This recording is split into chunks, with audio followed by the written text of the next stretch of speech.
Good morning friends. BCom sem 6 પરિવર્તનશીલ અંદાજપત્ર આપણે ભણી રહ્યા હતા. એમાં છેલ્લે ફેમસ લિમિટેડ કર્યો હતો.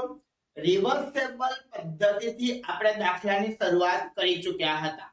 એવો જ એક બીજો દાખલો, મસ્ત દાખલો પરીક્ષામાં 2 વખત પૂછાઈ ચૂક્યો છે. યુનિવર્સિટીની એક્ઝામમાં મસ્ત દાખલો છે, ધ્યાન આપો. વિપ્રો લિમિટેડ હાલમાં 80% ઉત્પાદન શક્તિએ કાર્ય કરે છે અને તેમના વાર્ષિક એકમો છોકરાઓ 12,000 આપ્યા છે.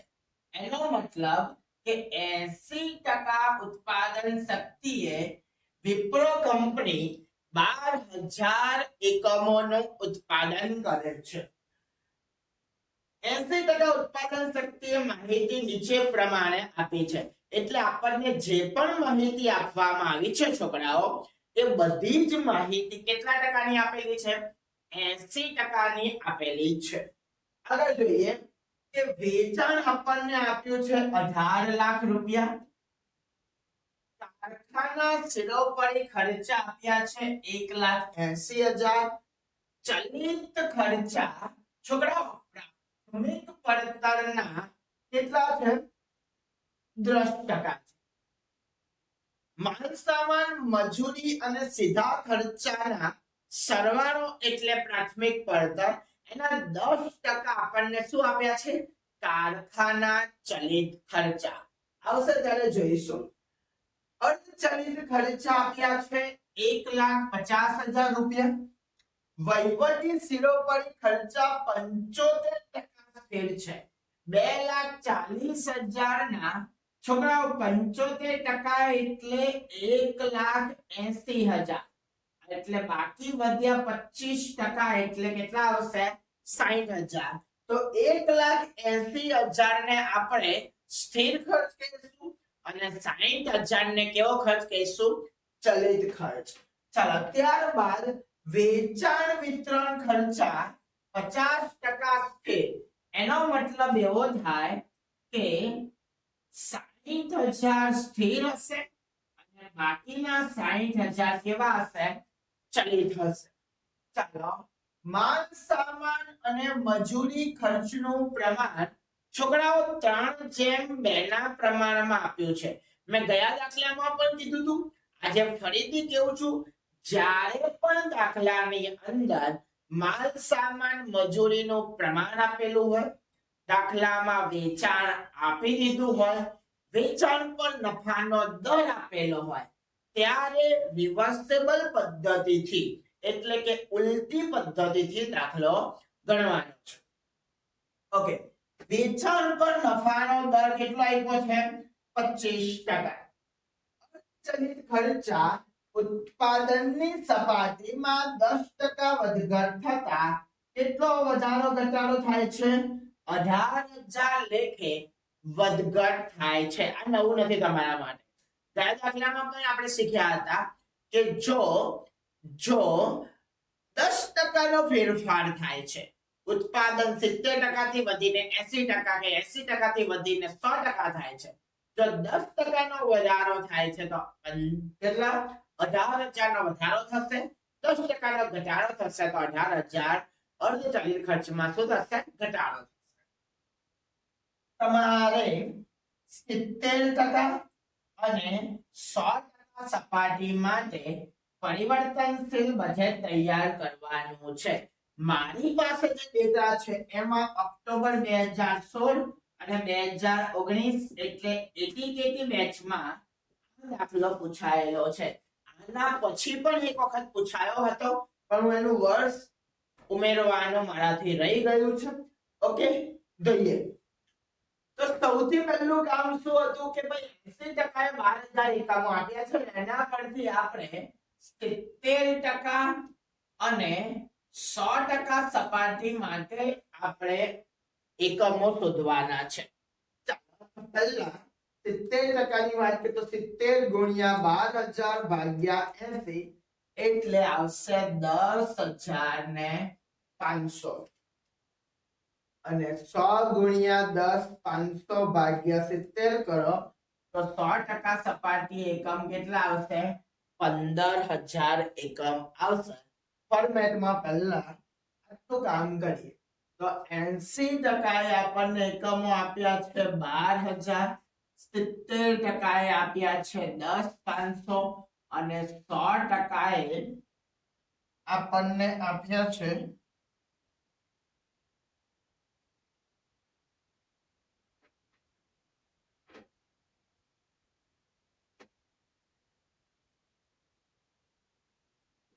15,000 રૂપિયા. ઓકે, ચાલો આટલું ક્લિયર છે. હવે આપણે કેવો દાખલો ગણવાનો છે? રિવર્સેબલ દાખલો ગણવાનો છે. એટલે સૌથી પહેલું કામ કરવાનું ફોર્મેટ લખવાનું. તો એ આપણે લખી ચૂક્યા છે. ઓકે, આ આપણું ફોર્મેટ છે. વેચાણથી દાખલો શરૂ થશે, માલ સામાન દાખલો પૂર્ણ થશે. જ્યારે જે પણ એડજસ્ટમેન્ટ આવશે એ આપણે સોલ્વ કરવાના છે. ધ્યાન આપો. સૌથી પહેલા શું આપ્યું? વેચાણ આપ્યું છે 18 લાખ રૂપિયા. તો આપણે અહીંયા લખીશું વેચાણ 18 લાખ.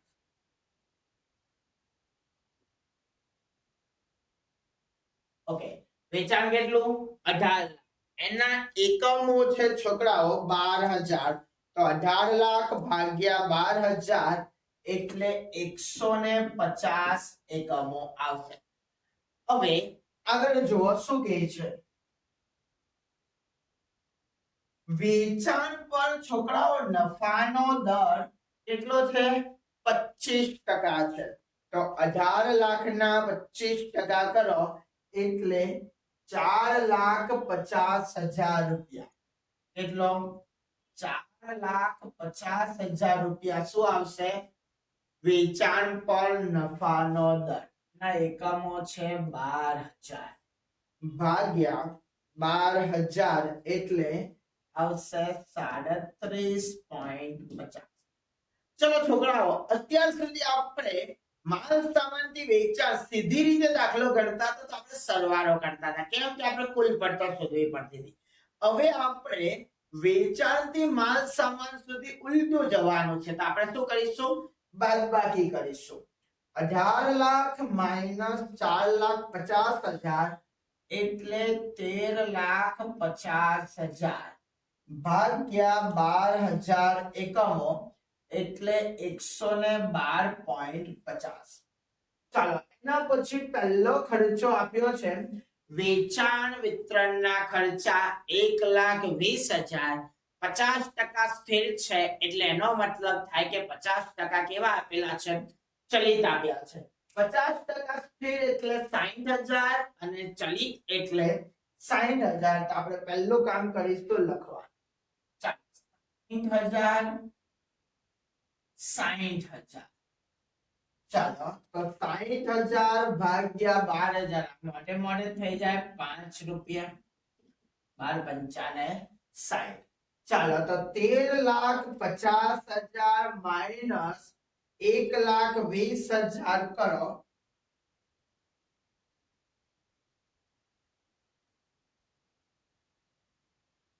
એટલે આવશે છોકરાઓ 12,30,000. 12,30,000 ભાગ્યા 12,000 એટલે 102.50 તમારી છોકરાઓ ઉત્પાદન પડતર. આટલા સુધી કોઈને કઈ વાંધો ખરી? ફટાફટ મને કમેન્ટ બોક્સમાં જણાવો કે કોઈને અત્યાર સુધી વાંધો છે, હા કે ના? Very good. ચાલો હવે આગળ જોઈએ. વહીવટી ખર્ચા 75% સ્થિર. 40,000 ના 75% એટલે 1,80,000. તો આપણે અહીંયા પહેલા લખીશું 1,80,000 એટલે વૈધા કેટલા? 67,000. તો 1,80,000 ભાગ્યા 12,000 એટલે 15 અને 60 એટલે કેટલા આવશે? 12 × 5 એટલે 5. ઓકે, કોમન વસ્તુ છે. ચાલો તો 12,30,000 માઈનસ 2,40,000 કરો તો તમને કારખાના પડતર મળી ગઈ 9,90,000 ભાગ્યા 12,000 એટલે 82.50. ચાલો આ તમારી શું થઈ ગઈ છોકરાઓ? કારખાના પડતર. હવે છોકરાઓ એટલું યાદ રાખો, હવે જ્યારે કારખાના પડતર મળી જાય એટલે હજી તો થોડું એક સ્ટેપ આગળ બી આપણે આના પછીના દાખલાઓમાં ભણીશું. અહીંયા તમને અર્ધચલિત ખર્ચા, સ્થિર ખર્ચા, ચલિત કંઈક ના કંઈક આપી દીધું હશે. તો જે આપ્યું હોય તે આપણે પહેલા લખી નાખીશું. ધ્યાન આપો, આપણને શું આપ્યું છે? વેચાણ થઈ ગયું, વહીવટી થઈ ગયું, અર્ધચલિત. અર્ધચલિત છે 1,50,000. તો અર્ધચલિત લખીશું 1,50,000 રૂપિયા. ચાલો 1,50,000 ભાગ્યા 12,000 એટલે 12.50. એના પછી ચલિત તો આપણે મને ખબર છે ત્યાં સુધી શોધવાનું જ છે. આ રહ્યું જો ચલિત ખર્ચા પ્રાથમિક પડતરના કેટલા છે?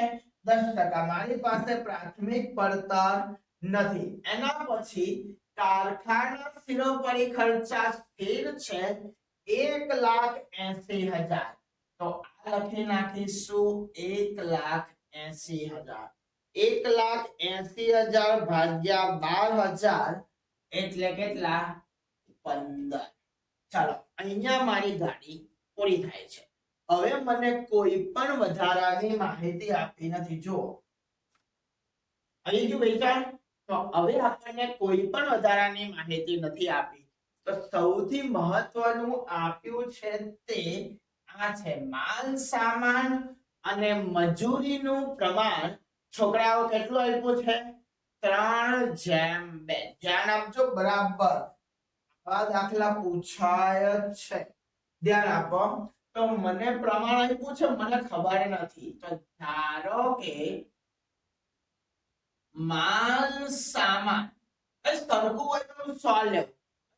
જેમ 2 છે તો 3 ગણું અને 2 ગણું હું ધારી શકું. ચાલો તો માલ સામાન કેટલા? 300. ઉમેરો મજૂરી કેટલી? 200. એટલે ટોટલ 500. અહીંયા સીધા ખર્ચા નથી આપ્યા એટલે આને જ હું શું કહીશ? પ્રાથમિક પડતર કહીશ. ઓકે, આટલા સુધી ક્લિયર છે? હવે વાત થશે પ્રાથમિક પડતરમાં કયા ખર્ચા આવશે? કારખાના ખર્ચા. કારખાના ખર્ચામાં સ્થિર આપી દીધા હતા એટલે એક જ ખર્ચ બાકી રહે કયો? ચલિત.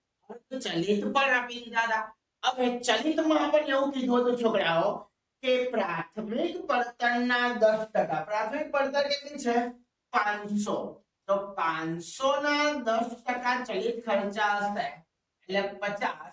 તો 500 ને 50 તમારી શું થાય? કારખાના પડતર. શું થાય? કારખાના પડતર 550. હવે કારખાના પડતર જે 550 આવી ને એ આપણને આપી દીધી છે છોકરાઓ. જુઓ 9,90,000 રૂપિયા. તો હવે થોડું ગણિતનો ઉપયોગ થશે. અહીંયા ધ્યાન આપો. 9,90,000 આપણને કારખાના પડતર આપી દીધી છે. પણ આ કારખાના પડતરની અંદર બે ખર્ચા સમાયેલા છે. કયા ખર્ચા? એક સીધો ખર્ચ અને અર્ધચલિત ખર્ચ. તો સીધા અને સીધો ને સ્થિર અને અર્ધચલિતના જે રકમ આપી છે આપણે બાદ કરીશું એટલે આપણને ખરેખર માહિતી મળી જાય. 1,80,000 અને 1,50,000. તો અહીંયા આવશે 1,80,000 અને 1,50,000. આપણે શું કરીશું છોકરાઓ? બાદ કરીશું. 9,90,000 માઇનસ 1,80,000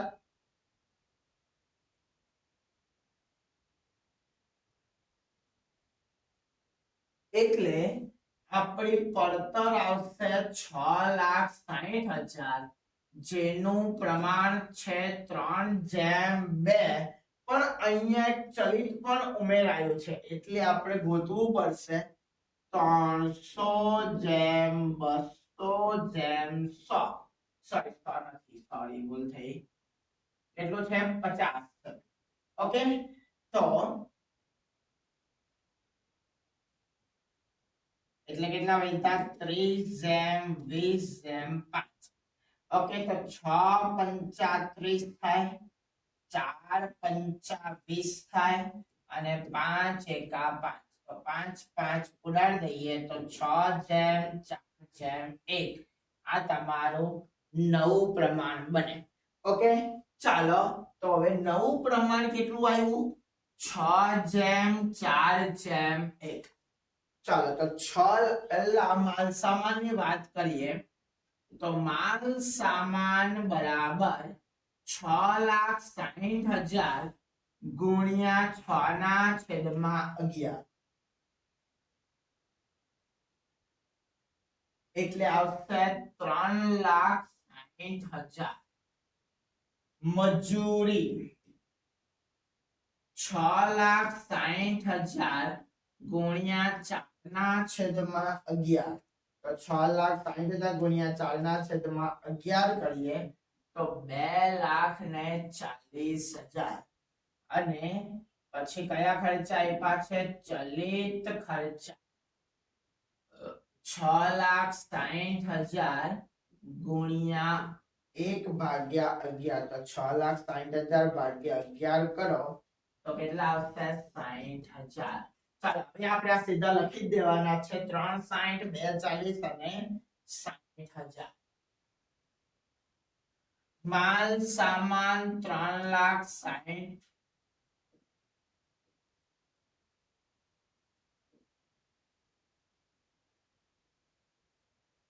3,60,000 શું હતું 240 અને 60,000. મજૂરી 2,40,000 અને ચલિત ખર્ચા કેટલા આવી ગયા 60. એ તો તમને આવડે છે. હવે દાખલામાં કઈ જ વધ્યું નથી છતાં આપણે કરીશું. કેટલા 6 લાખ રૂપિયા. ઓકે, હવે ધ્યાન આપો જે આપણને અત્યાર સુધી આપણે કરતા હતા તે જ કરવાનું છે. હવે તો કઈ દાખલામાં વધ્યું જ નથી. જે કામ હતું એ માલ સામાન મજૂરી અને ચલિત ખર્ચમાં જ હતું. હવે બાકીના 2% વાળી પૂરી કરવાની છે. ચાલો ફટાફટ પૂરી કરીએ. તો પહેલા તો 3,60,000 ભાગ્યા 12,000 કરો એટલે અહીંયા આવશે 30 અને 2,40,000 ભાગ્યા 12,000 કરો એટલે અહીંયા આવશે 20, ટોટલ 50. ચાલો એકમ દીઠ ચલિત ખર્ચા હંમેશા કેવા રહે સરખા. તો હવે સીધું શું કરવાનો છે ગુણાકાર. તો 30 ગુણ્યા 10,500 એટલે 3,15,000. 20 ગુણ્યા 10,500 એટલે 2,10,000. 50 ગુણ્યા 10,500 એટલે આવશે 5,25,000. ઓકે, ચાલો એ જ રીતે 30 ગુણ્યા 15,000 એટલે આવે 4,50,000 અને 20 ગુણ્યા 15 એટલે 30 એટલે 3 લાખ રૂપિયા. એટલે આવશે અહીંયા 7,50,000. ચાલો કોઈને વાંધો છે હું હવે સ્પીડમાં એટલે કરું છું આપણે આ બધું ભણી ચૂક્યા છે. આ તમારા માટે નવું નથી. ચાલો આગળ જોઈએ તો સ્થિર ખર્ચ. સ્થિર ખર્ચ હંમેશા સ્થિર જ રહે તો એ આપણે કેવા રાખવાના છે સ્થિર.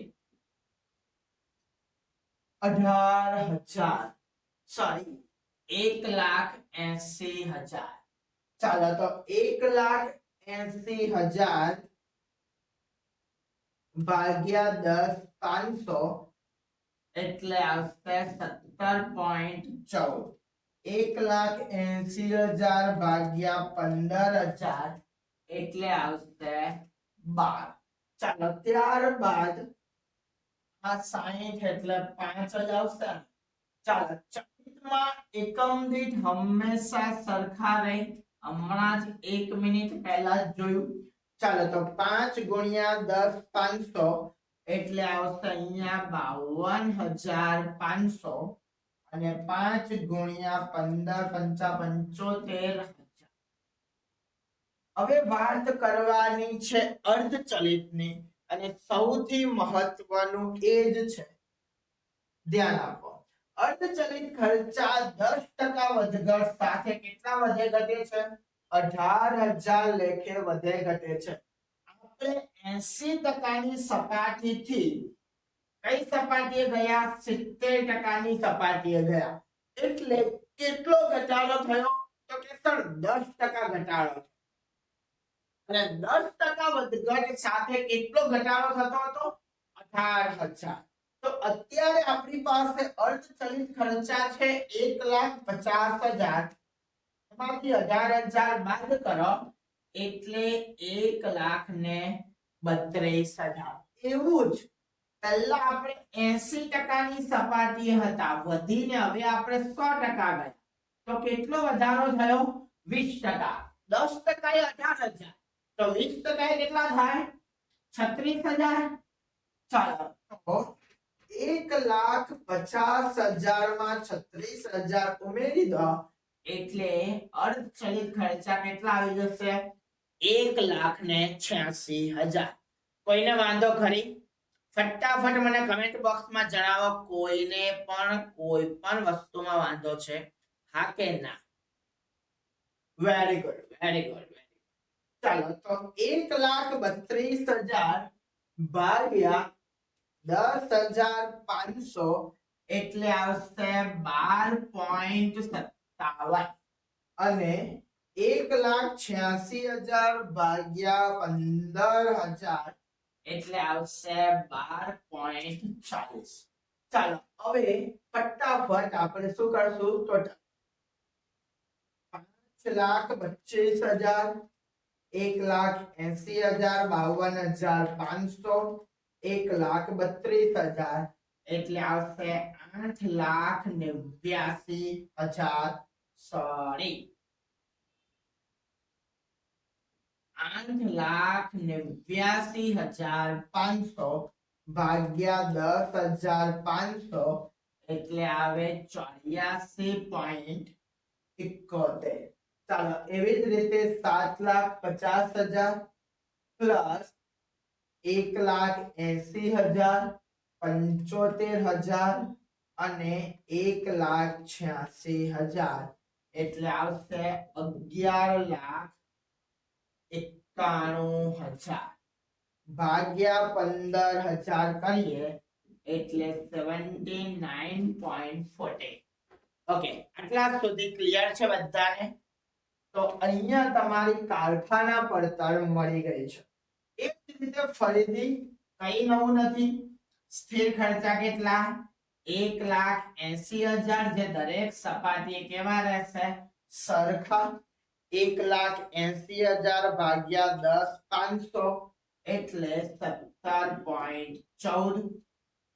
1,80,000 ભાગ્યા 15,000 એટલે કેટલા આવશે? 12. ચાલો અહીંયા એકમ દીઠ સરખા છે એટલે કે ચલિત આપ્યા છે 5. 5 ગુણ્યા 10 500 એટલે 52,500 અને 15 પંચા 75,000. ચાલો હવે આનો સરવાળો કરીએ. 8,89,000 પ્લસ 1,80,000 ને 52,500 તો આવશે 11,21,500 ભાગ્યા 10,500 કરો તો 106.81.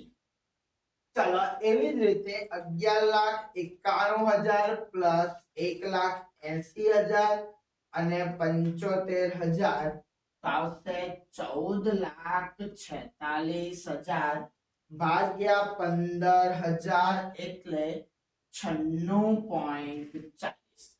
ચાલો ક્લિયર છે? હા કે ના? ફટાફટ મને કહેજો. કોઈને કોઈ પણ વિગતમાં તકલીફ ખરી? બહુ મસ્ત દાખલા છે ભાઈ. Very good very good very good. ચાલો આગળ જોઈએ. ચાલો પાછી એ જ વાત કરવાની છે. અહીંયા છે 10,500 અને અહીંયા છે 15,000. તો એકમ દીઠ સ્થિર કેટલા છે? 60,000.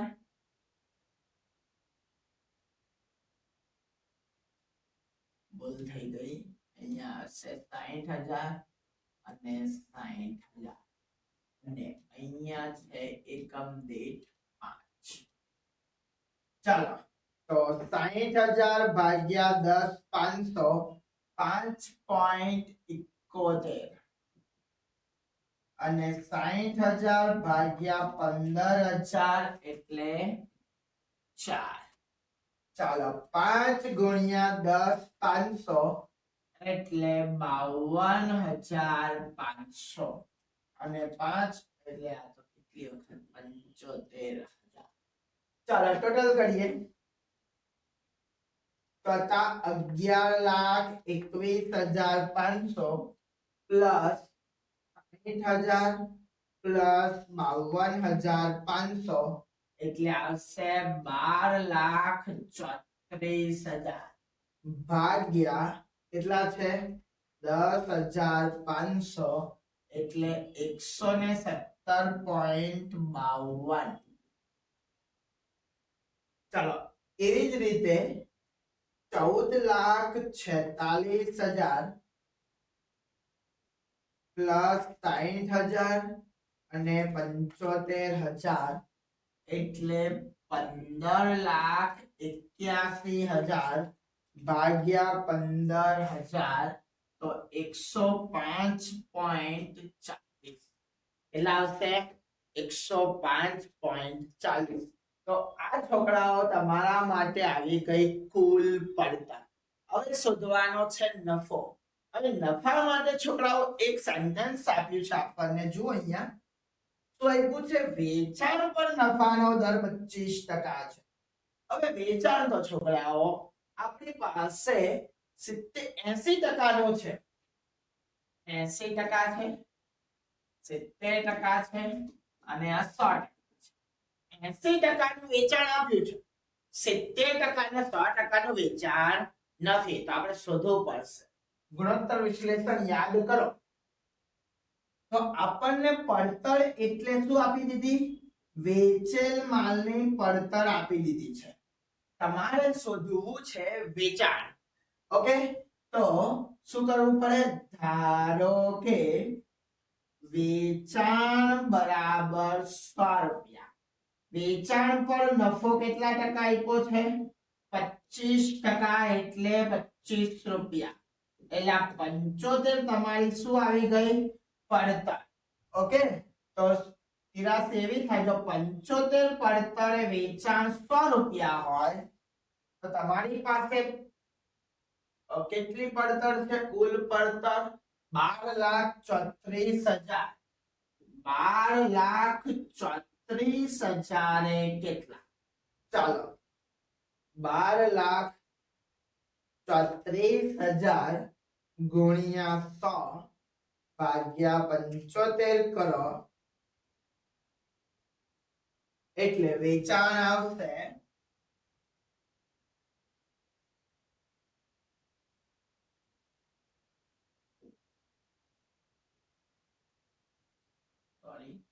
ભૂલ થઈ 16,45,333. 16,45,333. ઓકે એમાંથી આપણે 12,36,000 બાદ કરી દઈએ એટલે આવશે 41,000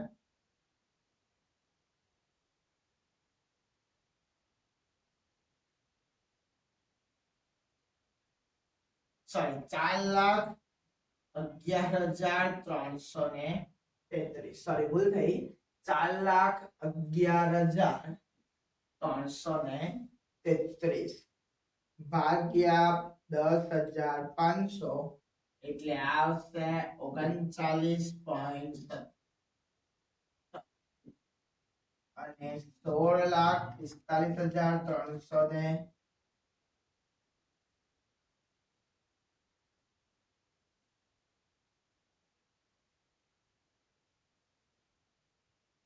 ભાગ્યા 10,500 એટલે 156.70.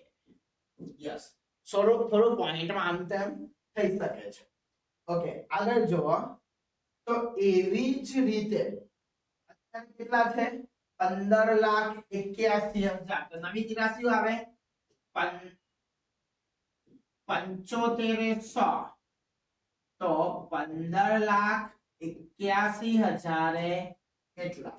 તો 15,81,000 ગુણ્યા 100 ભાગ્યા 75 એટલે આવશે 21,08,000.